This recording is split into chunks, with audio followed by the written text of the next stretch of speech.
একদিন একটি জঙ্গলে হাতি এবং জিব্রা মিলে গল্প করছিল। হঠাৎ দেখি একটি জেব্রা কাদার ভিতর তলিয়ে যাচ্ছে। হাতি সঙ্গে সঙ্গে সেখানে গিয়ে জিব্রাকে পিঠের উপরে তুলে নিয়ে বাঁচিয়ে দেয়া। জিব্রা ও হাতির ভালো একটি বন্ধুত্ব হয়।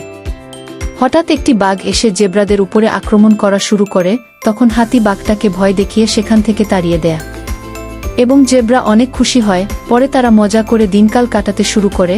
একদিন হঠাৎ জঙ্গলের সব ঘাস শুকিয়ে যায় এবং তা দেখে জিব্রারা কান্না করতে থাকে। জাতি তার বন্ধু জেব্রাকে এই সবুজ মাঠে নিয়ে যায়, তারপরে সকল তাদের সাথে যায় এবং মন ভরে ঘাস খায়। জিব্রা একদিন বলে হাতিকে, বন্ধু তুমি কি আমাকে আকাশে উড়াতে পারবে?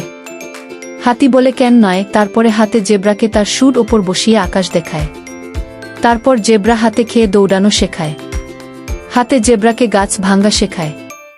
তারপর তারা দুইজন পিকনিকে যায়, একসাথে খেলা করে। জিব্রার জন্মদিনে হাতি বেলুনের চড়ে তাকে সারপ্রাইজ দেয়া। সন্ধ্যার সময় নদীর পাড়ে বসে দুজনে গল্প করে ঘুরতে যায়। তারপরে বাসায় ফিরে হাতি দেখে তার ফুলের গাছগুলো সব মরে গেছে। জেব্রারা তাকে সান্ত্বনা দেয় এবং নতুন ফুলের গাছ নিয়ে এসে মাঠে এলাকায়। তারপরে তারা এভাবেই সেই মজা করে জীবন অতিবাহিত করে।